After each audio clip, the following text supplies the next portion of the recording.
नमस्कार विद्यार्थी मित्रांनो, मी भानुदास आपलं कॅटलिस्ट करिअर इन्स्टिट्यूटमध्ये स्वागत करतो। तर विद्यार्थी मित्रांनो, आपण आज नेहमीप्रमाणे द हिंदू आणि लोकसत्ता या वर्तमानपत्रातील महत्त्वाच्या चालू घडामोडींचा अभ्यास करणार आहोत आणि जिथं जिथं जीएसचा रिलेव्हन्स बेसिकचा त्याला असेल तेही आपण त्याला जोडून बेसिक आणि करंट दोन्हीचं पण काय एकत्र कन्व्हर्ज करणार आहोत। ठीक आहे, सो आता आपण सुरू करूयात द हिंदू पासून। आजचा द हिंदू 12 फेब्रुवारी तारीख आहे आज। ठीक आहे, सो पहिली जी न्यूज आहे ती आपल्याला इकॉनॉमिक्सशी रिलेटेड आहे। डायरेक्ट टॅक्स मागच्या महिन्यामध्ये काय भारताचा वाढलेला आहे बघा। ठीक आहे, डायरेक्ट टॅक्स किती पिक्स ऑफ पेस अप टू 20%। ठीक आहे, अप 20% बाय फेब्रुवारी 10। तर काय झालं, net direct tax collection increase from 14.7 lakh crore जानेवारीमध्ये ते किती 15.6 लाख करोड। ठीक आहे, तर मित्रांनो दोन प्रकारचे टॅक्स असतात आपल्याला माहिती आहे, एक डायरेक्ट टॅक्स असतो, एक इनडायरेक्ट टॅक्स असतो। ठीक आहे, डायरेक्ट टॅक्स काय हा प्रत्यक्ष व्यक्तीवर इम्पोज केला जातो, त्याला डायरेक्ट टॅक्स असं म्हणतात। व्यक्ती किंवा कंपनी त्यांनी तो भरायचा असतो। तर याच्यामध्ये काय काय येतं, इन्कम टॅक्स येतं, त्यानंतर कॉर्पोरेशन इन्कम टॅक्स पण येतं। ठीक आहे, हे दोन महत्त्वाचे टॅक्स आहेत। ठीक आहे, तर सध्या काय झालंय, भारतामधल्या डायरेक्ट टॅक्सचं प्रमाण वाढलेलं आहे। आपण जर बघितलं ना 1991 ला एलपीजीच्या आधी आपल्याकडे इनडायरेक्ट टॅक्सचं प्रमाण खूप जास्त होतं, जवळपास 80-84%, आय थिंक 81% काहीतरी आकडा आहे, एवढं प्रमाण काय होतं इनडायरेक्ट टॅक्सेसचं होतं। आणि कुठलेही विकसित देश जे असतात त्या विकसित देशांचं काय असतं, वन ऑफ द इंडिकेटर असतं की तुमच्याकडे टॅक्स कलेक्शनमध्ये कुठला टॅक्स जास्त येतो। ठीक आहे, जर डायरेक्ट टॅक्स जास्त येत असेल तर त्याला आपण काय म्हणतो की हे विकसित देश आहे, आणि इनडायरेक्ट टॅक्स जिथे जास्त येतो तिथं अविकसनशील देश किंवा विकसनशील देश असं आपण त्याला म्हणू शकतो। ठीक आहे, त्यामुळेच काय आपलं एलपीजीच्या नंतर आपल्याकडे डायरेक्ट टॅक्सचं प्रमाण वाढत आहे। ठीक आहे, मध्ये फक्त 1-2-3 वर्ष येऊन गेलेले ज्यावेळेस काय इनडायरेक्ट टॅक्सचं प्रमाण वाढलेलं आहे, पण जनरली डायरेक्ट टॅक्सचं प्रमाण आपल्याकडे 50% पेक्षा जास्त होत आहे। ठीक आहे, इनडायरेक्ट टॅक्स मध्ये मग आपल्याला अनेक टॅक्स सांगता येईल, एक्साइज टॅक्स आहे, जीएसटी सगळ्यात मोठा काय आहे इनडायरेक्ट टॅक्स जीएसटी। ठीक आहे, हे लक्षात ठेवा, कधी कधी आपल्याला काय डायरेक्ट प्रश्न विचारला असता तर डोकं बधीर पडतं आणि मग आठवतच नाही, तर जीएसटी हा इनडायरेक्ट टॅक्स आहे। ठीक आहे, डायरेक्ट टॅक्स हे दोन। तर ही न्यूज काय सांगते की भारताचं टॅक्स कलेक्शन मध्ये काय झालं, आपले जे रिवाइज एस्टिमेट होते त्या रिवाइज एस्टिमेट पेक्षा जास्त टॅक्स कलेक्शन डायरेक्ट टॅक्स मधनं येत आहे। ठीक आहे, gross direct tax collection 18.38 lakh crore एवढं इयर ऑन इयर झालेलं आहे। ठीक आहे, 17.30% त्याच्यामध्ये ग्रोथ झालेली आहे। आता कॉर्पोरेट टॅक्सचं पण दिले बघा, कॉर्पोरेट टॅक्स काय 13.57% वाढलेला आहे, आणि पर्सनल इन्कम टॅक्स जो आहे आपला तो 26.91%। म्हणजे डायरेक्ट टॅक्स मधले जे दोन टॅक्स आहेत महत्वाचे, ठीक आहे, इन्कम टॅक्स पण आहे आणि तुमचा कॉर्पोरेट टॅक्स पण आहे।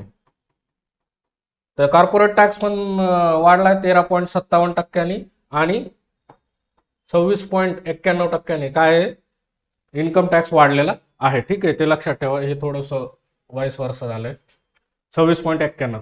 तर हे डायरेक्ट टॅक्सचं कलेक्शन आहे। ठीक आहे, त्यामुळे भारतामध्ये ओव्हरऑल आता डायरेक्ट टॅक्सचं प्रमाण वाढत आहे। यांनी आकडे दिलेले आहेत बघा की 2024-25च्या बजेटमध्ये 23-24 ला आपण काय केलं होतं, 18.23 लाख करोड इस्टिमेट होते डायरेक्ट टॅक्स मधनं।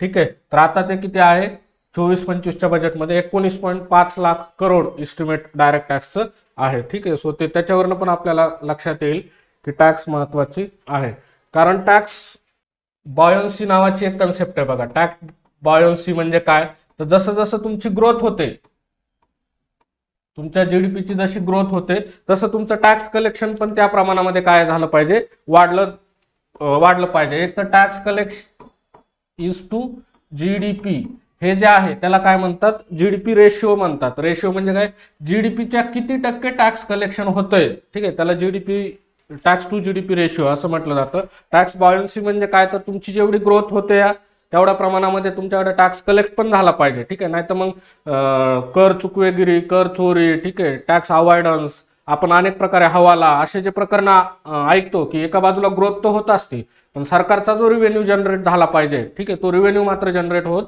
नाही। सरकारच्या रिव्हेन्यू जनरेशन मध्ये दोन तीन महत्वाचे प्रकार आहेत. जसं एक आहे कर आणि दुसरा आहे करेत्तर. ठीक आहे, तर कर आणि करेत्तर हे दोन्हीमध्ये पण बॅलन्स साधलं गेलं पाहिजे. आपलं मुळातच टॅक्स कलेक्शन खूप कमी आहे भारताचं.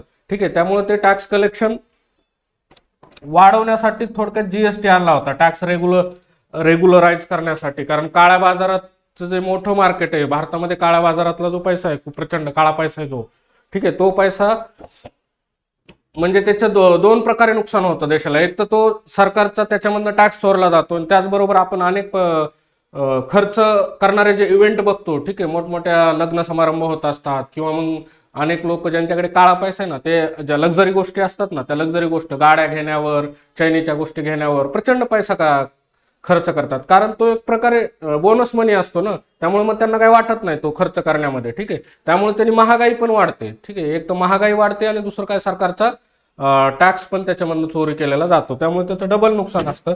त्यामुळे कर आणि करेत्तर, करमध्ये आपण डायरेक्ट टॅक्स आहे, इनडायरेक्ट टॅक्स आहे. ठीक आहे, करेत्तर मध्ये मग अनेक गोष्टी येतात, व्याज, नफा, लाभांश, ठीक आहे, सेवांचे पैसे, जसं की कंपन्या असतात सरकारच्या, रेल्वेचे लाभांश असतो, बँकेचे लाभांश असतात, आरबीआयचे लाभांश, असे जे प्रकार इन्कम आहे केंद्र सरकारचं, ते कशामध्ये येतं, करेत्तरमध्ये येतं. ठीक आहे, सो ही एक महत्वाची न्यूज आहे, लक्षात ठेवा. आणि जीएसटी मुळे एक न्यूज मागे वाचलेली की जीएसटी मुळे भारताचा काय टॅक्स बेस जो आहे ना, तो व्यापक झालेला आहे. टॅक्स बेस व्यापक झालाय. तुम्ही कधी पण बघा, आपल्याला 91 नंतरच्या ज्या बँकिंग कमिट्या आहेत, टॅक्स विषयीच्या, बँकिंग नाही, टॅक्स विषयीच्या ज्या कमिट्या आहेत, चलया कमिटी 91ची, त्याच्यानंतर मग केळकर कमिटी 2002ची, दोन्ही कमिट्यांनी काय सांगितलेलं आहे की तुम्ही टॅक्स बेस काय केला पाहिजे, व्यापक केला पाहिजे. म्हणजे जास्तीत जास्त लोकांवर, टॅक्सचा दर कमी असला चालेल, पण तो जास्तीत जास्त लोकांवर लावायचा, ज्यामुळे काय सगळे टॅक्स भरतील. आणि टॅक्स भरताना जर जास्त दर नसेल, कमी दर असेल, तर टॅक्स भरताना लोकांना त्याचं दुःखही वाटत नाही. ठीक आहे, सो त्यामुळे टॅक्स बेस आपला जीएसटी मुळे काय व्यापक झालेला आहे. दुसरं डिमॉनिटायझेशन नंतर व्यापक झालाय. कशानंतर, डिमॉनिटायझेशन. कारण डिमॉनिटायझेशन नंतर मोठ्या नोटा कमी झाल्या आणि प्रत्येकाला टॅक्सच्या जाळ्यामध्ये यावंच लागतंय. त्याच्या पुढचा न्यूज आहे बघा.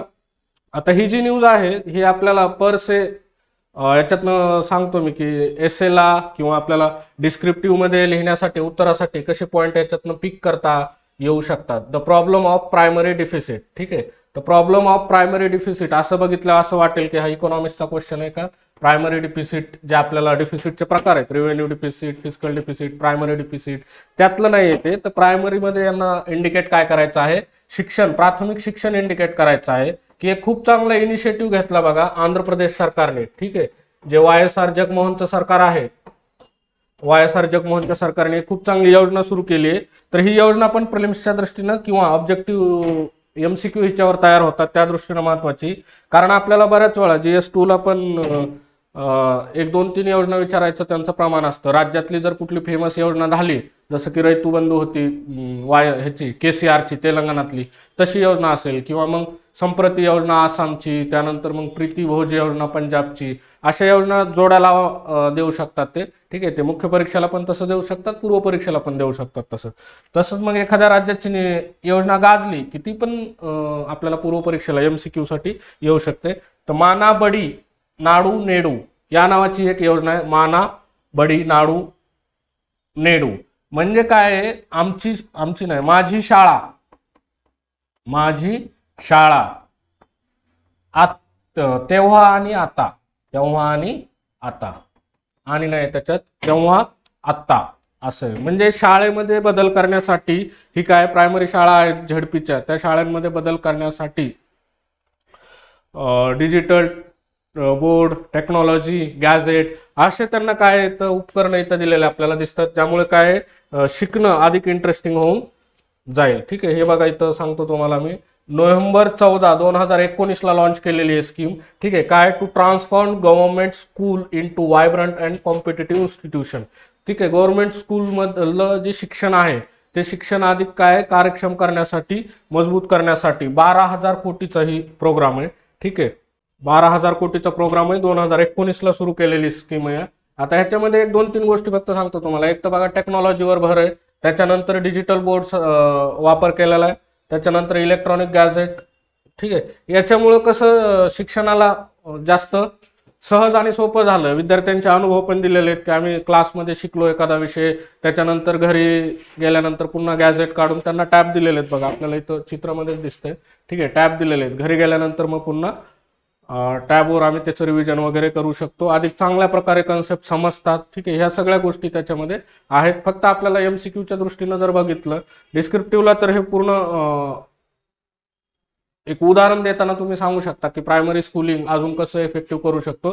त्याच्यामध्ये आपल्याला जर आंध्र प्रदेशची मानाबाडी नाडू नेडू, ठीक आहे, माझी शाळा तेव्हा आत्ता याचं उदाहरण देऊ शकतो आणि MCQला पण हा प्रश्न विचारला जाऊ शकतो, ठीक आहे. पुढची महत्वाची न्यूज बघा, आता एडिटोरियल पेजवरच आपण जाऊयात. ही महत्वाची न्यूज आहे, ठीक आहे. UPSC साठी आणि डिस्क्रिप्टिव्ह MPSC साठी महत्वाची न्यूज आहे. अ privilege strategic partnership without a gulf, ठीक आहे. आता हे कोणाविषयी बोलतोय तर UAE विषयी बोलतोय, युनायटेड अरब अमिरात या देशाविषयीचं आर्टिकल आहे. आणि गल्फ रिजन मधले ही जी कंट्री आहे त्याच्यासोबत भारताचे स्ट्रॅटेजिक रिलेशन म्हणजे ते ट्रेडमध्ये किती चांगले आहेत आणि आधी किती मजबूत होत जात आहेत याची त्यांनी काही चर्चा केलेली आहे. याच्यामध्ये आपल्याला ऑब्जेक्टिव्हचे क्वेश्चन पण तयार होतात, जसं की उदाहरणार्थ तुम्हाला इथं सांगतो मी. आता त्यांनी काय सांगितलं बघा, 2022-23 मध्ये UAE भारताचा 3rd लार्जेस्ट ट्रेडिंग पार्टनर आहे. आणि GS4चा क्वेश्चन काढून बघा तुम्ही, ट्रेडिंग पार्टनरवर क्वेश्चन विचारले यावर्षी मुख्य परीक्षेला. GS4 मध्ये नेदरलँड्स आणि हे असे ते 4-5 ऑफबीट क्वेश्चन होते थोडेसे, जे की करंट ओरिएंटेड होते आणि त्याला डेटा पाठच लागतो तुमचा, तिथं काही सवलत मिळत नाही. तसं ते आपण बघणार आहोत, ठीक आहे. आता बघा, UAE become India's strategic partner, but it has also become one of the most important linchpin of India's engagement with the Gulf region, ठीक आहे. भारताचा फक्त तो एक पार्टनरच नाहीये, स्ट्रॅटेजिक पार्टनरच नाही, तर गल्फ रिजन मध्ये एक मुख्य आधार पण आहे भारताचा, एक प्रकारे मुख्य केंद्र पण आहे की ज्याच्या जे गल्फ कंट्रीज आहेत, 6 महत्वाच्या गल्फ कंट्रीज ज्या आहेत, ठीक आहे, त्या गल्फ कंट्रीज मध्ये त्यांचं लीडरशिप थोडक्यामध्ये UAE सौदी अरेबिया याच्याबद्दल आपण बघतो की 2 जण त्याला कॉम्पिट करत असतात, कोण लीडरशिप करणार. सौदी अरेबिया पण त्याच्या ह्याच्यासाठी आपल्याला महत्वाचं आहे. पण मागच्या काही दिवसात वर्षात बघितलं आपण पंतप्रधान मोदी झाल्यानंतर, ठीक आहे, तर जसं पंतप्रधान पदावर आले तसं प्राईम मिनिस्टर मोदींनी 7 वेळा UAEचं व्हिजिट केलं. हे लक्षात घ्या, ह्या आकडेवारीवरच आपल्याला कळेल की त्यांच्या 10 वर्षाच्या कार्यकालात 7 वेळा त्यांनी UAEला व्हिजिट केलेलं आहे. मागच्या 8 महिन्यात 3 वेळा व्हिजिट केलं. याचं कारण काय, तर आपले बायलॅटरल द्विपक्षीय संबंध जे आहेत UAEशी ते आत्ता खूप चांगले आहेत आणि ते अधिक मजबूतीला नेऊन काय करायचे ते वाढवायचे आहेत. याच्यासाठी प्रयत्न दोन्ही देशाकडनं प्रयत्न होत आहेत बरं का. म्हणजे असं नाही की फक्त भारतच प्रयत्न करतोय आणि प्राईम मिनिस्टर मोदीच फक्त चक्रा मारून येत आहेत, तसं नाही. तर दोन्ही देशाकडनं त्याच उत्साहाने प्रयत्न केले जातात. त्याचं उदाहरण काय आहे तर बघा, बाप्स टेम्पल UAE मध्ये प्राईम मिनिस्टर मोदी आता ज्यावेळेस चाललेत 14 फेब्रुवारीला आय थिंक, ठीक आहे, व्हॅलेंटाईन डेच्या दिवशीच चाललेत, त्यावेळेस बाप्स टेम्पलचं उद्घाटन करणार आहेत ते. आणि ते टेम्पल हिंदू टेम्पल आहे, दुसरं हिंदू टेम्पल आहे UAE मधलं. 27 एकर जागा सरकारने दिली, UAEच्या शेखने 27 एकर जागा दिली, त्याच्यावर हिंदू टेम्पल बांधलं. याच्यावरून आपल्याला कळतं की ते पण भारताशी स्ट्रॅटेजिक रिलेशन ठेवण्यामध्ये आणि वाढवण्यामध्ये UAE स्वतः पण खूप जास्त इंटरेस्टेड आहे, उत्साह दाखवत आहे, ठीक आहे. हे दुसरं टेम्पल आहे दुबईमध्ये. याच्या आधी ऑक्टोबर 22 मध्ये पहिलं टेम्पल उभं केलं आणि त्याच्यानंतर हे बाप्स टेम्पल BAPS हे टेम्पल, हे पण आपल्याला विचारलं जाऊ शकतं बघा, पूर्व परीक्षेच्या दृष्टीनं महत्वाचं आहे, ठीक आहे. दुबईमध्ये ओपन झालंय. आता द पिलर ऑफ टायज, ठीक आहे. तर याच्यामध्ये त्यांनी चर्चा केली की कुठल्या कुठल्या आधारावर आपले आणि UAEचे रिलेशन काय आहेत, महत्वाचे आहेत किंवा वाढत आहेत, कोणकोणत्या क्षेत्रामध्ये द्विपक्षीय सहकार्य आपण करतोय, ठीक आहे. तर सगळ्यात पहिलं काय त्याच्यामध्ये ग्लोबल क्लायमेट इश्यू, म्हणजे ट्रेड असायला पाहिजे पण ठीक आहे. आता इथं ग्लोबल क्लायमेट इश्यू ह्याच्यावरचं सहकार्य भारत आणि UAEचं कसं आहे, तर हवामान बदलाविषयीचे जे काही पुढाकार असतात त्या पुढाकारापैकी एक महत्वाचा पुढाकार जो झाला COP28 मध्ये. COP28 कुठं झाली होती हा पण प्रश्न प्रिलिम्सला येऊ शकतो. COP28 म्हणजे काय, कॉन्फरन्स ऑफ पार्टीज UNFCCच्या 28वी दुबईला झालेली आहे, लक्षात ठेवा. आणि 27वी कुठं झालेली आहे, इजिप्तला झाली होती, शर्म अल शेख. 27वी कुठं झालेली, इजिप्तला, शर्म अल शेख. 28वी कुठं झाली, दुबईला झाली. त्या दुबईच्या कॉन्फरन्समध्ये ग्लोबल ग्रीन क्रेडिट इनिशिएटिव्ह असा डायरेक्ट प्रश्न विचारला जाऊ शकतो. एमपीएससीने एकदा एका फायनान्शियल इनिशिएटिव्हचं नाव दिलं होतं आणि तो कुठल्या संस्थेनं सुरू केला असं दिलं होतं. G20 त्याचं उत्तर होतं. ठीक आहे, तर तसंच कुठल्या 2 देशांनी सुरू केला एखादा पुढाकार असं पण देऊ शकतात, कारण हा COP28 मध्ये सुरू झालाय आणि भारताने सुरू केलाय आणि भारताबरोबर कोण आहे, UAE आहे. तर काय नाव आहे याचं, global green credit initiative. Global green credit initiative started by UAE and India, दोघांनी सुरू केलेला आहे. ठीक आहे, त्याच्यानंतर पुढचा महत्वाचा आपला रिलेशनचा आधार आहे तो म्हणजे ट्रेड. भारताचं आणि UAEचं जे ट्रेड आहे सध्या ते 85 बिलियन पर्यंत आहे. 85 बिलियन आहे 2022-23च्या आकड्यानुसार. किती आहे वर्षानुसार, 2022-23 या वर्षानुसार 85 बिलियन एवढा ट्रेड आहे. आणि UAE भारताचा थर्ड ट्रेडिंग पार्टनर सध्या कोण आहे, USA. ठीक आहे, आय थिंक चायना होता, पण चायनाने USA चायनाला सरपास केले, ओव्हरटेक केलं. USA 1 नंबरला आहे, 2 नंबरला कोण आहे, चायना आहे आणि थर्ड कोण आहे, UAE. हे आपण कशाविषयी बोलतोय, ट्रेडिंग पार्टनर विषयी बोलतोय, व्यापारी भागीदार. याच्यामध्ये एक्सपोर्ट प्लस इम्पोर्ट दोन्ही पण येतं. ठीक आहे, दोन्हीच्या पैशाची बेरीज थोडक्यामध्ये हे काय येतं, trading partner. Third largest trading partner आहे असा प्रश्न यावेळेस विचारलेला आणि योगायोगाने आय थिंक थर्ड वरच होतं ते वाक्य की भारताचा तिसरा सर्वाधिक मोठा व्यापारी भागीदार नेदरलँड ठरला असं तिथं वाक्य दिलेलं होतं. ठीक आहे, पण त्या वर्ष 2022 वर्षावरच होता तो पण. ठीक आहे, तर हे लक्षात ठेवा. त्याच्यानंतर अजून एक आकडा आहे, एक तर व्यापारी भागीदार कितवा आहे, व्यापारी भागीदार तिसरा आहे. एक्सपोर्ट डेस्टिनेशन, भारतातलं सर्वात जास्त एक्सपोर्ट कुठं होतं, USA ला होतं. त्याच्यानंतर 2 नंबरला UAE आहे. म्हणजे एक्सपोर्ट डेस्टिनेशन मध्ये पण काय UAE महत्वाचा आहे. किती महत्वाचा आहे तर तो डायरेक्ट USA आफ्टर सेकंड आहे. ठीक आहे, त्याच्यानंतर तिसरा पुढचं काय महत्वाची आकडेवारी, 4th लार्जेस्ट इन्व्हेस्टर पण आहे. म्हणजे भारतामध्ये ज्या गुंतवणुकी होतात त्याच्यामध्ये 4 नंबरला UAE येते. त्यामुळे हे महत्वाचे जे 3 स्टार्ट आहेत ते आपल्याला पाठ असले पाहिजेत प्रिलिम्स आणि मुख्य परीक्षेसाठी पण. ठीक आहे, अजून एक माहिती दिली बघा इथं, India UAE comprehensive economic partnership agreement झालंय 18 फेब्रुवारी 2022ला. ठीक आहे, इंडिया आणि UAE मध्ये कॉम्प्रेहेन्सिव्ह इकॉनॉमिक पार्टनरशिप ॲग्रीमेंट कधी झालंय, 18 फेब्रुवारी 2022. ठीक आहे, तर ही एक महत्वाची न्यूज आहे. कॉम्प्रेहेन्सिव्ह इकॉनॉमिक पार्टनरशिप करणं, आता ती भारताची रिजनल कॉम्प्रेहेन्सिव्ह इकॉनॉमिक पार्टनरशिप तुटली, कोणाबरोबरची, एशियन बरोबरची.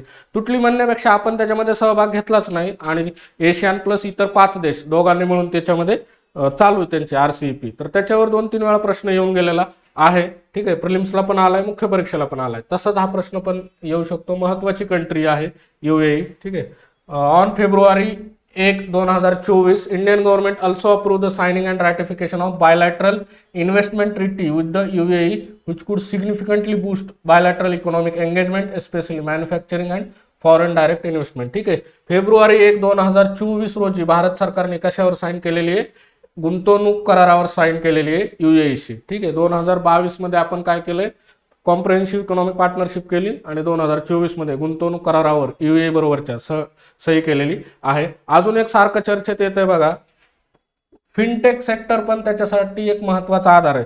हे लक्षात घ्या. पहिला आधार काय बघितला आपण, हवामान बदल आधार बघितला पहिला. ठीक आहे, दुसरा आधार काय, व्यापार बघितला संबंधाचा. तिसरा आधार काय आहे त्याच्यामध्ये, फिनटेक. फिनटेक म्हणजे काय आहे, ज्या भारताच्या फायनान्शियल सर्व्हिस पुरवणाऱ्या टेक्निकल कंपन्या आहेत, जसं की फोनपे आहे, रुपे कार्ड आहे. ठीक आहे, अशा कंपन्याच्या संदर्भातलं जे क्षेत्र आहे त्याला फिनटेक क्षेत्र, दोनाचं फायनान्शियल प्लस टेक्नॉलॉजी, त्याला फिनटेक म्हटलं जातं. ठीक आहे, तर रुपे कार्डच्या संदर्भामध्ये काय आहे, करार झालेला आहे की रुपे कार्ड हे 2019 पासून UAE मध्ये ऍक्सेप्ट केलं जातंय, 2019 पासून. ठीक आहे, 2023 पासून दुबईच्या एअरपोर्टवर पण ऍक्सेप्ट केलं जातंय. तर हे एवढं काय कधीपासून काय वगैरे लक्षात ठेवायची गरज नाही. One of the pillar of the India US relationship, bilateral relationship is fintech sector, एवढं लक्षात ठेवा. आणि सगळ्यात महत्वाचं एनर्जी सिक्युरिटी. ठीक आहे, एनर्जी सिक्युरिटी, आपण सगळ्यात जास्त एनर्जी साठी इम्पोर्टवर डिपेंड आहोत. ऑइल इम्पोर्ट करतो आपण सगळ्यात जास्त, माहिती तुम्हाला, आणि तो most of the Gulf region मधनं येतो. ठीक आहे, तर UAE हा भारताचा काय ट्रस्टेड पार्टनर आहे एनर्जी सिक्युरिटीमध्ये. ठीक आहे, being the only nation from the region which has strategic oil reserves stored in India. UAE किती महत्वाचा आहे, तर की एवढा महत्वाचा आहे लक्षात ठेवा की या गल्फ रिजनमध्ये फक्त युएई मध्ये भारताचं ऑइल स्टोअर केलं जातं. म्हणजे भारत सरकार ऑइल विकत घेऊन थोडक्यात तिथं स्ट्रॅटेजिक रिझर्व ठेवलं जातं भारताकडनं. कधी इमर्जन्सीला काही होतं, जनरली युद्ध होतात हे ते, आणि सगळा ऑइलचा पुरवठा ठप्प पडू शकतो किंवा कमी होऊ शकतो. अशा वेळेस ते आपल्याला स्ट्रॅटेजिक रिझर्व वापरता आले पाहिजेत, म्हणून ते आपण कुठं ठेवलेले आहेत, स्टोअर करून युएई मध्ये ठेवलेले आहेत. इतकं जास्त आपलं काय त्याच्यावर जास्त ट्रस्ट आहे, थोडक्यात विश्वास आहे युएईच्या रिलेशनवर. ठीक आहे. दुसरं, युएईची जी कंपनी आहे अबुधाबी नॅशनल ऑइल कंपनी आणि भारताची ऑइल कंपनी, दोघं मिळून काय करायलेत बघा, मंगळुरूला एक हे करायलेत, ऑइल स्टोरेज फॅसिलिटी सुरू करायलेत, क्रूड ऑइल स्टोरेज फॅसिलिटी. ठीक आहे. अबुधाबीची ऑइल कंपनी आणि भारताची जी ऑइल कंपनी आहे Indian strategic petroleum reserve limited, दोघं मिळून मंगळुरू या ठिकाणी काय करायलेत, एक इन्व्हेस्टमेंट करून तिथं क्रूड ऑइल स्टोरेज फॅसिलिटी सुरू करतायत. तर हा एक आधार आहे. एक क्लायमेट संबंधीचं झालं, global green credit initiative COP 28 मध्ये सुरू झाला दुबईमध्ये, भारत आणि युएईनं सुरू केला. त्यानंतर ट्रेडमधली आकडेवारी आपण बघितली की ट्रेडसाठी किती महत्वाचा आहे. व्यापारी भागीदार म्हणून तिसरा मोठा आहे. ठीक आहे. After USA and China. एक्सपोर्टमध्ये सेकंड प्लेसवर आहे आफ्टर युएसए. ठीक आहे. इन्व्हेस्टमेंटमध्ये 4th प्लेसवर आहे, त्या दृष्टीनं महत्वाचं आहे. त्याच्यानंतर फिनटेक सेक्टरमधले रिलेशन वाढत चाललेले आहेत. आणि एनर्जी सिक्युरिटीसाठी तर एवढं महत्वाचं आहे की आपण आपलं ऑइल रिझर्व जे आहे स्ट्रॅटेजिक ते युएई मध्ये ठेवलेलं आहे. भारतामध्ये तर आहेत, पण भारतापासून अजून कुठे तर युएई मध्ये पण ठेवलेले आहेत. ठीक आहे. त्याच्यानंतर म्हणजे ह्यांनी काय हे दिलेले आहेत, उदाहरणं दिले आहेत की दोन्ही देश काय करतात, एकमेकांसाठी स्पेशल ट्रीट करतात. जसं की काय, ऑर्गनायझेशन ऑफ इस्लामिक कॉन्फरन्स होती 2019 मध्ये युएई मध्ये, आणि त्या कॉन्फरन्सला भारताला आमंत्रित केलं होतं. भारताकडून स्वर्गीय सुषमा स्वराज तेव्हाच्या परराष्ट्र मंत्री हजेरी लावणार होत्या. ठीक आहे. तर त्यावेळेस त्याला पाकिस्तानने विरोध केला होता, पण तुम्हाला माहिती आहे पाकिस्तानला कोणी विचारत नाही, गल्फ कंट्रीज तर विचारतच नाहीत म्हणजे पाकिस्तानला. ठीक आहे. तर आपण पाकिस्तानने विरोध करूनही आपण काय तिथं म्हणजे सुषमा स्वराज तिथं गेल्या होत्या आणि त्यांनी भाषणही केलं होतं. तर असे काय आपल्याला स्पेशल मोमेंट दिसतात भारताच्या आणि युएईच्या रिलेशनशिपमध्ये. दुसरं काय, जसं 2017ला युएईचे जे हे आहेत शेख मोहम्मद बिन जायद, ठीक आहे, क्राऊन प्रिन्स आहेत, ते भारतामध्ये रिपब्लिक डेचे चीफ गेस्ट म्हणून आले होते. दुसरं काय, युएईचा जो सर्वात मोठा पुरस्कार आहे ऑर्डर ऑफ झायद, हा पुरस्कार पण नरेंद्र मोदी यांना मिळालेला आहे. तर असे काय, त्याच्यानंतर अजून जेव्हा सप्टेंबर 2023 मध्ये आता G20 मीटिंग झाली भारतामध्ये, तेव्हा काय युएई हा काय होता, स्पेशल इन्व्हायटी होता. खूप कमी देशांना भारताने काय केलेलं, इन्व्हाइट केलेलं, आफ्रिकन युनियन वगैरे अशा काही संघटनेला केलं होतं. त्याच्यामध्ये युएईला पण काय स्पेशल इन्व्हायटी होतं. आणि सगळ्यात महत्वाचं की या गोष्टीवर प्रश्न येऊ शकतो की भारताच्या बाहेर IIT सुरू होते, आणि पहिली IIT कुठं सुरू होते, अबुधाबीमध्ये सुरू होते. लक्षात ठेवा, GS3 साठी खूप महत्वाचा वाटतो मला हा क्वेश्चन, की IIT पहिली कुठं सुरू होते, अबुधाबीमध्ये सुरू होते. IIT दिल्लीच्या सहकार्याने तिथं ते कॅम्पस उघडलं जाणार आहे. दुबई वाटू शकतं, पण अबुधाबी हे मात्र इथं स्पेसिफिक लक्षात ठेवा लागेल. अबुधाबीला काय आहे तो कॅम्पस असणार आहे. ठीक आहे. त्याच्यानंतर युएईनं त्यांचं कॉन्सुलेट पण ओपन केलं हैदराबादला, असं सांगितलं. ते काय तेवढं महत्वाचं नाही. आता हे स्ट्रॅटेजिक टाईज मध्ये काय, तर स्ट्रॅटेजिक सेक्टरमध्ये आपण I2U2 ही जी संघटना आहे, लक्षात ठेवा, हिला वेस्ट एशियन कॉड पण म्हणतात. I2U2. आय म्हणजे कोण, आय म्हणजे इंडिया आणि इस्रायल. यू म्हणजे कोण, USA आणि UAE. I2U2 ही जी संघटना आहे, ही संघटना स्ट्रॅटेजिकली खूप महत्वाची आहे, आणि याच्यामध्ये 4 देश आहेत. लक्षात ठेवा की इंडिया, इस्रायल आणि USA, UAE, 4च जणांचा हा ग्रुप आहे. त्याच्यानंतर दुसरं काय, UAE अजून कशाचा पार्ट आहे, India middle east Europe economic corridor जो आहे, भारत सरकारने जो G20 मध्ये पॅक्ट साईन केले, हे treaty, India middle east Europe economic corridor, म्हणजे इंडियातनं मिडल ईस्टला जाणार, मिडल ईस्ट मधून कुठं झाला, युरोपला जाणार, असा हा पूर्ण इकॉनॉमिक कॉरिडॉर तयार करण्याचा प्रस्ताव भारताने G20 ची झाली होती आत्ताची, त्या परिषदेमध्ये ठेवलेला दिल्लीला. तर त्या परिषदेमध्ये तो पास झाला, आणि UAE त्याचा काय आहे, भाग असणार आहे. ते एक महत्वाचं आहे स्ट्रॅटेजिक टायच्या दृष्टीनं. ठीक आहे. आता हे बेस्ट फ्रेंडली नेशन आहेत भारत आणि दोघं. ठीक आहे. युएई पण भारताला रिस्पेक्ट देतं. भारताचं जे ग्लोबल लिडरशिप हा जो रोल असेल, भारत होऊ घातलेला ग्लोबल लिडरशिप अक्वायर करण्याची शक्यता आहे, त्या रोलला धरून युएई पण आपल्याशी चांगली पार्टनरशिप बिल्ड करतोय आणि याच्यापेक्षा जास्त चांगली बिल्ड होईल असं मला वाटतंय. आता हे लक्षात ठेवा, बऱ्याच वेळा काय वाटतं आपल्याला वाचताना एखादी न्यूज की ही फक्त बाबा डिस्क्रिप्टिव्ह साठी आहे असं वाटलं, तर या न्यूजमध्ये डिस्क्रिप्टिव्हचे पण डिस्क्रिप्टिव्हवर काय प्रश्न येऊ शकतो, इंडिया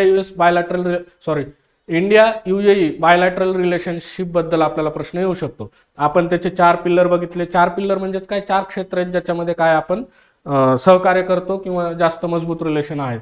त्याच्यानंतर एनर्जी सिक्युरिटीसाठी कसा महत्वाचा आहे.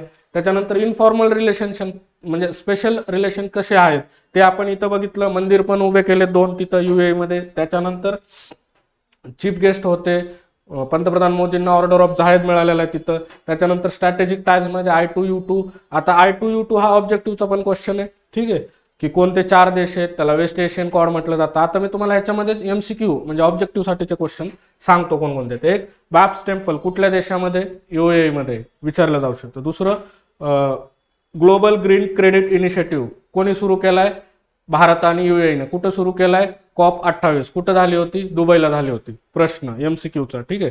त्याच्यानंतर भारत युएई किती आहे ओव्हरऑल ट्रेड, 85 बिलियन 2022-23. त्यानंतर सिक्वेन्स भारताचे सर्वात मोठे व्यापारी भागीदार, युएई तिसरा. त्याच्यानंतर एक्सपोर्ट USA, त्याच्यानंतर युएई.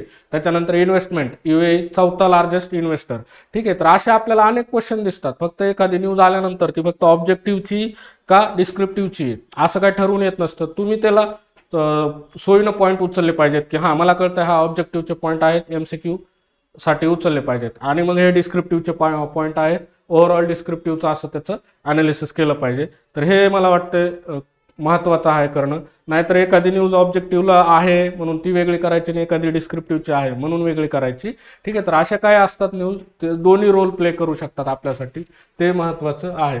तर आता ह्याच्यामध्ये how woman can be represented in politics याचं त्यांनी काय केलं, राजस्थानची केस स्टडी घेतली आहे आणि राजस्थानची केस स्टडी घेऊन थोडीशी चर्चा केली की राजस्थानमध्ये आता बघा पुन्हा इथं तिथं आलो आपण की हा आपल्याला आर्टिकल दिसतंय, पण त्याच्यामध्ये पहिल्यांदा ऑब्जेक्टिव्ह विषयी आपण जर चर्चा करू तर पहिला ऑब्जेक्टिव्ह राजस्थानमध्ये किती जागा आहेत, 200 जागा आहेत, ठीक आहे. त्याच्यानंतर हा एकच ऑब्जेक्टिव्ह इथं सध्या आपल्याला दिसतोय की 200 जागा आहेत, त्याच्यामध्ये 20 महिला निवडून आल्यात, 9 काँग्रेसच्या आहेत, 9 BJPच्या आहेत, ठीक आहे. तर असं आपल्याला एखाद्या न्यूजमध्ये ऑब्जेक्टिव्ह आणि डिस्क्रिप्टिव्ह साठीचे पॉईंट काढता आले पाहिजेत. तर यांनी काय म्हटलंय, how woman can be represented in politics. आता आपण सप्टेंबर 2023 मध्ये काय केलंय, नारी शक्ती वंदन विधेयक पास केलं. त्याच्या अंतर्गत 33% आरक्षण दिलं आहे. कुठं, लोकसभेमध्ये दिलं आहे आणि विधानसभेमध्ये दिलं आहे. 2 ठिकाणी आरक्षण आहे 33%. पण ह्यांचं काय म्हणणं आहे की फक्त आरक्षण देऊनच प्रश्न सुटणार नाहीये, कारण भारतीय समाजाची आणि भारतीय राजकीय पक्षांची मानसिकता दिसत नाही की महिलांना तिकीट द्यायचं आणि त्यांना प्रतिनिधित्वामध्ये पुढे आणायचं, अशी मानसिकता दिसत नाही.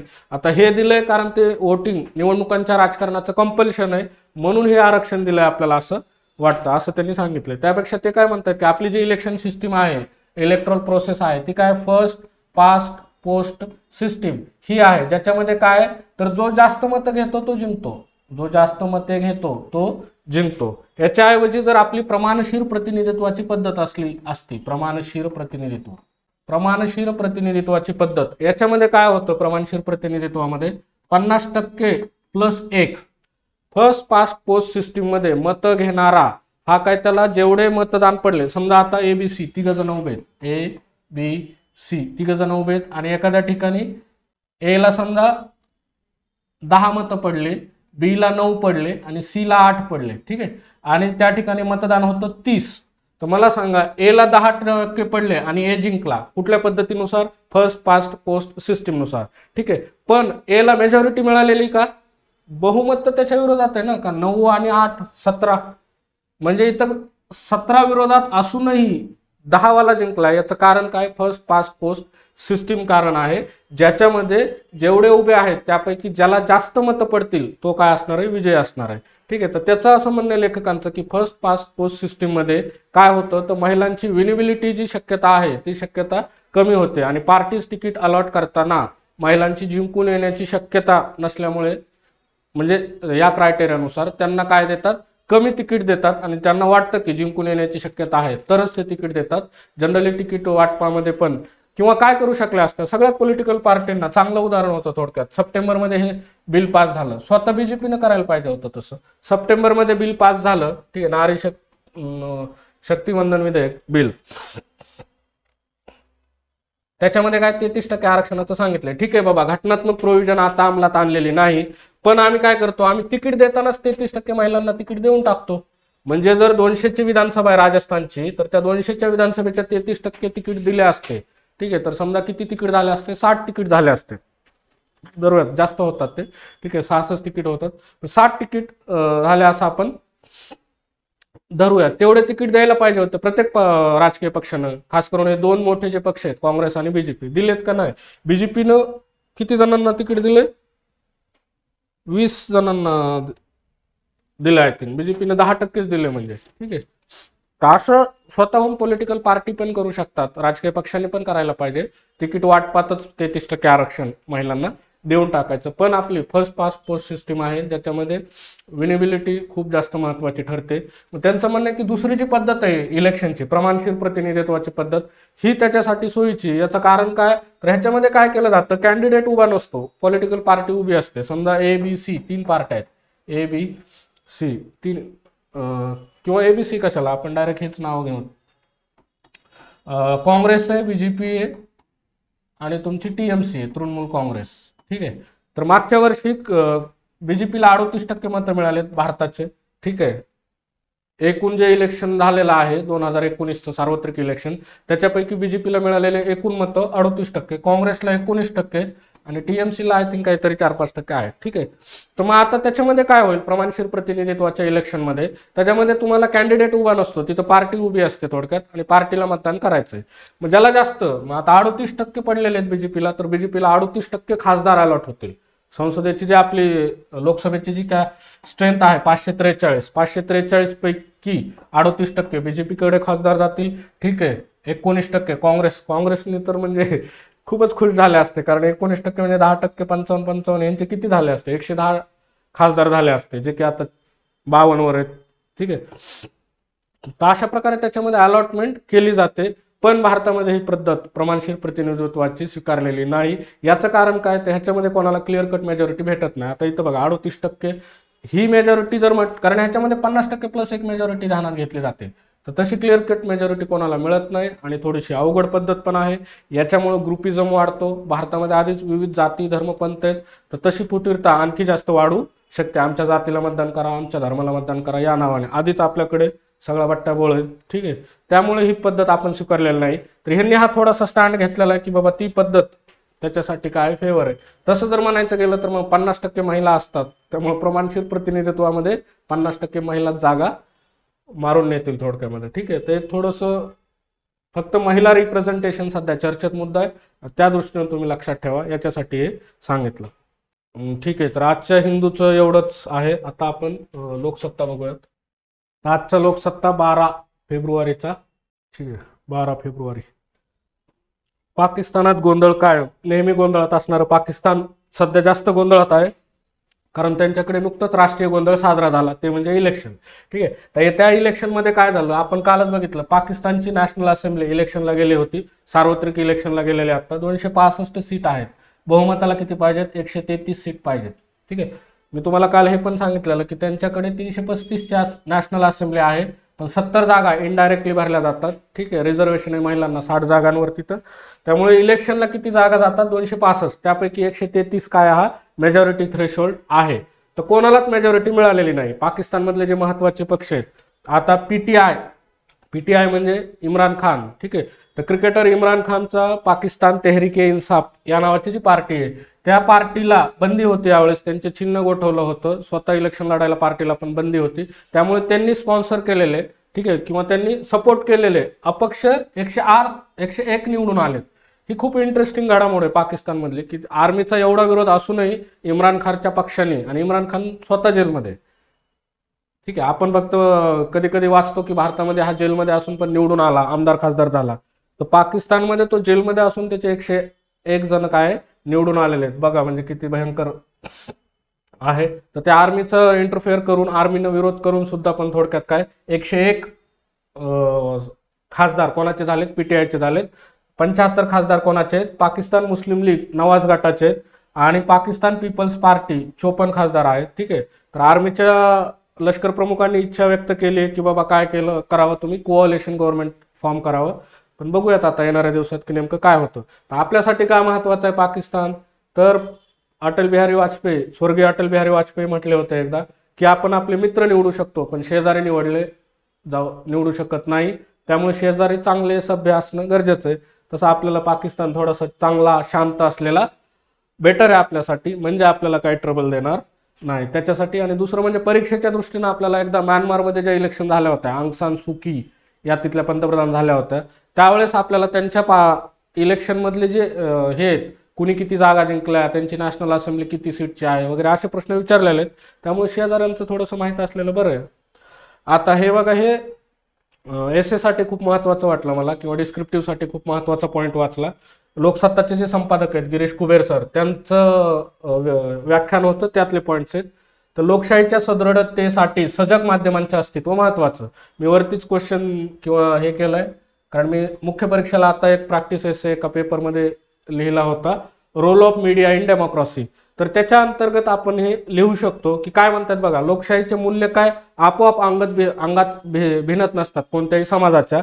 तर त्या समाजाच्या अंगामध्ये ती मूल्य काय सवयीनं काय करावी लागतात, भिनवावी लागतात. आणि लोकशाही पुढं, तर ह्याचं काम काय, माध्यमांचं काम काय आहे, तर माध्यमांचं काम आहे लोकशाही पुढील आव्हाने, लोकशाही पुढील धोके दाखवणं, हे माध्यमांचं काम आहे.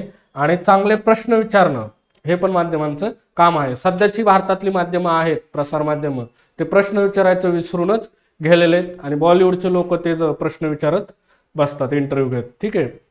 अजून त्यांनी काय बोललेलं आहे की युरोपमध्ये जे आपल्याला लोकशाही दिसते, युरोपमधली लोकशाही आपल्याला परिपक्व वाटते, ठीक आहे, अमेरिकेतली, तर ते काय आहे, कसं आहे, इतक्या दिवसांचा प्रवास, त्याच्यावर त्यांनी म्हटलंय की युरोपमधली जी लोकशाही आहे ती लोकशाही सुरुवात कशी होते, धर्मसत्तेला आव्हान. युरोपमध्ये चर्चचं प्राबल्य खूप जास्त होतं, त्या चर्चच्या पॉवर कमी करणं, त्या पॉवरला आव्हान देण्यापासून काय झालेली आहे, लोकशाहीची सुरुवात झालेली आहे. प्रसारमाध्यमांनी ते काम केलं असं आपल्याला दिसतं.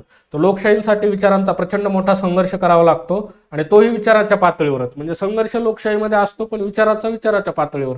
ही एकाची वैचारिक भूमिका, ती दुसऱ्याची वैचारिक भूमिका, पण ते सगळं वैचारिक. रस्त्यावर उतरून भांडणं, पत्रकारांवर हल्ले करणं, ठीक आहे, असे काही प्रकार तिथं आपल्याला दिसत नाहीत किंवा नसले पाहिजेत असं त्यांना वाटतं सकस लोकशाही परंपरेमध्ये. ठीक आहे. दुसरं, ज्या ठिकाणी काय विचारांची सकस परंपरा आहे त्याच ठिकाणी काय लोकशाही टिकवण्याचे सामर्थ्य असतं. जिथेही परंपरा नसते तिथं लोकशाही टिकू शकत नाही असं त्यांचं म्हणणं आहे. तर प्रत्येकाला आपलं मत मांडण्याचा अधिकार हा लोकशाहीचा गाभा आहे असं त्यांनी सांगितलंय. लोकशाहीमध्ये नियम पाळण्याची संस्कृती असते. लोकशाही पुढील धोके दाखवणं जसं माध्यमांचं काम आहे तसं इथं महत्वाची गोष्ट आहे बघा की माध्यमांचे काम आहे डेमोक्रेसीमध्ये हे आपण बघतो, पण नागरिकांचं पण काम आहे की आपण कोणते माध्यम निवडतो, कोणता टीव्ही चॅनल बघतो, कोणते पिक्चर बघतो, कोणते न्यूजपेपर वाचतो आपण. ठीक आहे. त्याच्यावरनं जे कोणी निष्पक्ष असतील, पत्रकारिता करत असतील त्यांना पाठिंबा मिळाला पाहिजे असं यांचं म्हणणं आहे. कारण त्यांनी उदाहरणं दिलेत, सत्यकथा, किर्लोस्कर, माणूस ही नियतकालिक वाचकांच्या पाठिंबळावे अभावी बंद पडली. म्हणजे वाचकांचा पाठिंबा पण अशाच माध्यमांना मिळाला पाहिजे की जी लोकशाही मधली त्यांची भूमिका तटस्थपणे काय करतायत, पार पाडतायत. त्यांचं म्हणणं आहे की माध्यमावर वाचकांचे नियंत्रण हवे, एक तटस्थ यंत्रणा हवी. नियमन करणारी यंत्रणा नसेल तर पत्रकारितेला विद्रुपीकरणाचा आणि मनोरंजनाचा धोका आहे. आता धोका नाही, तो धोका आपण अनुभवतो सध्या. ठीक आहे. नागरिकांमध्ये प्रश्न विचारण्याची उर्मी, प्रेरणा जागृत होणे तितकेच महत्वाचे असून त्यातूनच लोकशाही वाचू शकेल असे आपल्याला प्रामाणिकपणे वाटते. ज्या वेळेला लोकशाहीच्या माध्यमांचा ऱ्हास होतो अशी नागरिक तक्रार करतात त्यावेळी नागरिकांनीही हा ऱ्हास थांबवण्यासाठी जे काही लागते ते आपण करतो का, असं म्हणजे फक्त लोकशाहीमध्ये मीडियाचा ऱ्हास झालाय पण त्याच्यासाठी आपणही किती जबाबदार आहोत आणि आपण काय करायला पाहिजे हे स्वतःला प्रश्न विचारतो का असं त्यांनी म्हटलेलं आहे. ठीक आहे. तर मस्त आर्टिकल आहे तसं ते थोडेसे पॉईंट आपल्याला मिळत आहेत. कशासाठी, role of media in democracy असं आपण म्हणू शकतो. पुढचं हे फक्त थोडंसं लक्षात द्या, जाता जाता सांगतो की दिल्लीमध्ये काय ग्लोबल टेक्सटाईल एक्सपो प्रदर्शन होतंय, टेक्सटाईल फॅशन सस्टेनेबिलिटी 2024चं. ठीक आहे. तर हे 2024च्या प्रदर्शनामध्ये वस्त्र उत्पादनं वगैरे दाखवले जाणार आहेत. त्याच्यामध्ये उत्तर प्रदेश आणि महाराष्ट्र हे काय आहेत, दोन भागीदारी राज्य आहेत, हे लक्षात ठेवा. उत्तर प्रदेश आणि महाराष्ट्र. महाराष्ट्र काय आहे, भागीदार राज्य. सहाय्यक भागीदारी कोण आहे, एमपी, गुजरात, तेलंगणा आहे. ठीक आहे. यावर्षी काय पीएम मित्र नावाची स्कीम सुरू झालेली 2023च्या बजेटमध्ये. पीएम मित्र, ज्याच्यामध्ये देशभरामध्ये 7 टेक्सटाईल पार्क उभे केले जाणार आहेत. त्याच्यातलं एक कुठं आहे, अमरावती, इथं पण एक पार्क असणार आहे. ठीक आहे. पुढचं कोणतं आहे का न्यूज, विकसित भारताचा संकल्प मजबूत करणारे सशक्त तरुण. ठीक आहे. तर रोजगार मेळाद्वारे सरकारी नोकरी, एवढंच फक्त लक्षात ठेवा, सरकारी नियुक्ती दिली जाते. धान खरेदी योजनेत आंध्र प्रदेशचा तांदूळ काय नाही, फक्त ह्याच्यामध्ये मला वाटलं GS4 साठी 1-2 मुद्दे येऊ शकतात.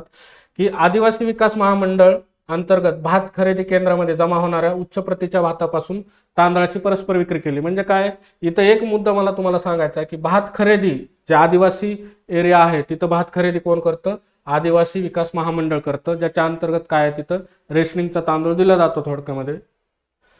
तर तिथं काय केलेलं आहे त्यांनी, परस्पर चांगल्या क्वालिटीचा तांदूळ विकून काळ्या बाजारामध्ये म्हणा थोडक्यात काय केलंय, कमी प्रतीचा तांदूळ घेतला आणि तो तिथं दाखवलेला आहे. दुसरं, राज्य सहकारी आदिवासी विकास महामंडळ हे पण खरेदी करतं. ठीक आहे. राज्य सहकारी आदिवासी विकास महामंडळ हे काय करतं, भात खरेदी करतं. आणि ज्या ठिकाणी भात भरडई म्हणजे मिलिंग करण्याची सोय, अशाच ठिकाणी आधारभूत भात खरेदी केंद्र उभारण्यात आले. MSP ची आपण ऐकतो ना, MSP अंतर्गत काय सांगतं सरकार, की हे मिनिमम सपोर्ट प्राइस आहे, या किमतीला बाकी कुणी घेतलं नाही तर किमान आम्ही तर या किमतीला घेऊ. आणि त्याची गॅरंटी मग घ्यावं पण लागतं. मग ते घेण्यासाठी कुठं अशी खरेदी केली जाते, तर ज्या ठिकाणी मिल आहे भाताची, ठीक आहे, त्या ठिकाणी काय केलं जातं, राज्य सहकारी आदिवासी विकास मंडळातर्फे आदिवासी एरियामध्ये खरेदी केली जाते. ठीक आहे.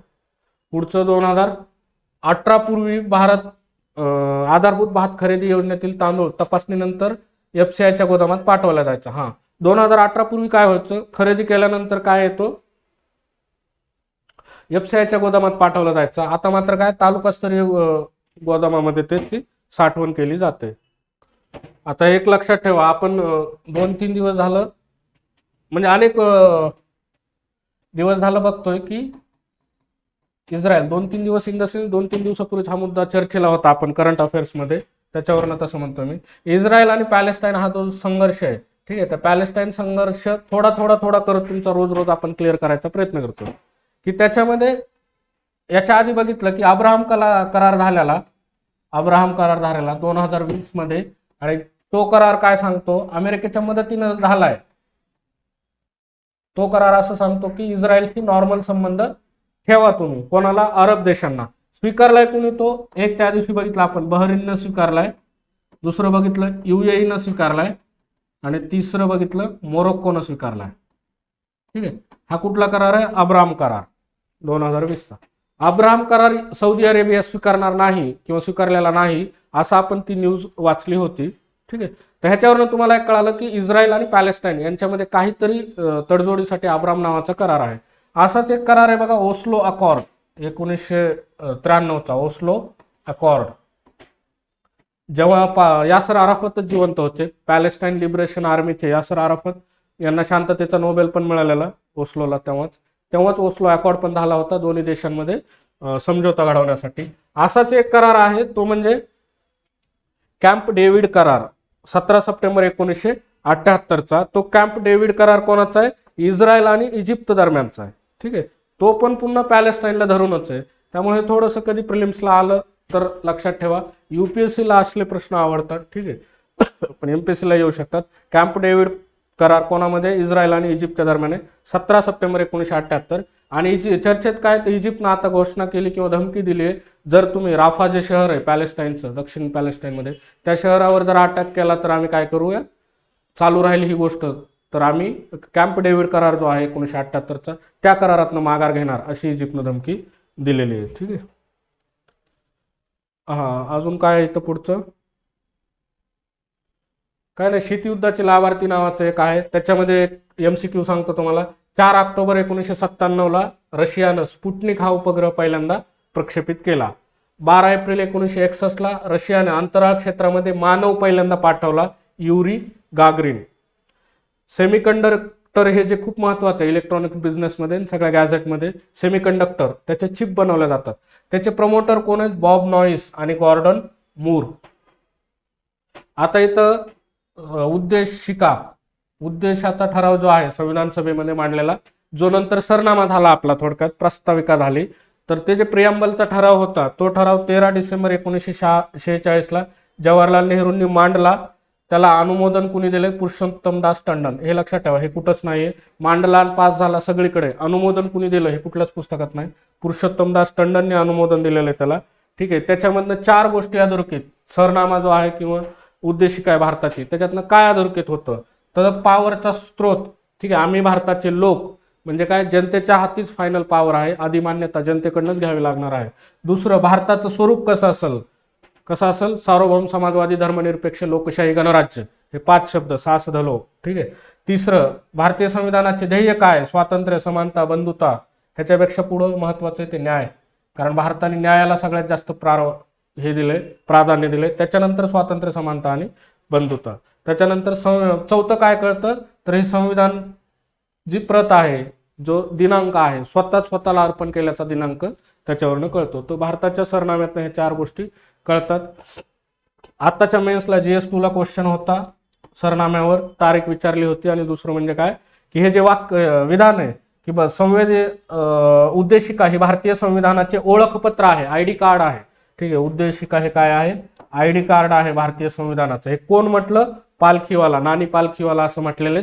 आता GS2 ला याच्यावर क्वेश्चन आलेला आहे. त्यामुळे मी सांगतो बाबारो, न्यूजपेपर वाचला म्हणजे आपल्याला हळूहळू ॲडिशन मिळत जातं. ठीक आहे.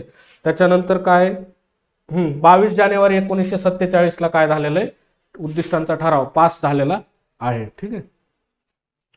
13 डिसेंबर 1946ला मांडला, 22 जानेवारी 1947ला पास झाला. याच्यावर हसरत मोहानी, HV कामत, दक्षयानी वेलायुधन, KM मुन्शी, पूर्णिमा बॅनर्जी, रोहिणी चौधरी अशा अनेक लोकांनी चर्चा केला. पण याच्यावर सगळ्यात जास्त गाजलेलं भाषण आहे तो म्हणजे डॉक्टर आंबेडकर. पहिल्यांदा आंबेडकरांनी भाषण केलं आणि त्यांची विद्वत्ता सगळ्या संविधान सभेच्या काय लक्षात आलेली. खूप जास्त त्यांनी विद्वत्तापूर्ण चर्चा ह्या विषयावर केली होती. आता एक प्रश्न आपल्याला प्रिलिम्सला असा प्रश्न विचारू शकतात. मागच्या वेळेस कंबाईन प्रिलिम्सला नागेश्वरन यांची टेस्ट झाली होती, त्यावेळेस त्यांच्यावर प्रश्न विचारला होता. ठीक आहे. तर ए रामचंद्रन हे कोण आहेत? केरळमधल्या मंदिराचे भित्तिचित्र शैलीला आधुनिक रूप देणारे चित्रकार आहेत. कोण आहेत ते? चित्रकार. कारच आपण बघितलं पेंटर आहेत. ते कोणाकडनं शिकलेत, कोणाचे शिष्य आहेत? लक्षात ठेवा, भारताची राज्यघटना याच्यावर ज्यांनी चित्र काढलेत, आपली जी राज्यघटना आहे त्याच्यावर जे आजूबाजूला चित्र दिसतात आपल्याला, नक्षीकाम दिसतं, ते कुणी केलेले? नंदलाल बोस. त्यांचे शिष्य आहेत ए रामचंद्रन. कोणाचे शिष्य आहेत? नंदलाल बोस, ज्यांनी प्रत्यक्ष भारताच्या राज्यघटनेवर चित्रकाम केलेलं आहे. ठीक आहे. नंदलाल बोस, विनोद बिहारी मुखर्जी, राम किंकर असे त्यांचे गुरु आहेत. ठीक आहे. 10 फेब्रुवारीला वयाच्या 88व्या वर्षी त्यांचं निधन झालेलं आहे. ते अभिव्यक्तिवादाच्या प्रवाहाचे होते. त्यानंतर संताळ फॅमिली हे जे समूहशिल्प आहेत त्याचा त्यांच्यावर प्रभाव होता. त्यांचं लग्न ज्यांच्याशी झालं त्या चमेली रामचंद्रन ह्या पण चित्रकार आहेत, शांतिनिकेतनच्या आहेत. ठीक आहे. शांतिनिकेतनमध्ये यांचं शिक्षण झालं, लक्षात ठेवा. नंतर जामिया मिलिया विद्यापीठाच्या कला विभागात प्राध्यापक झाले होते.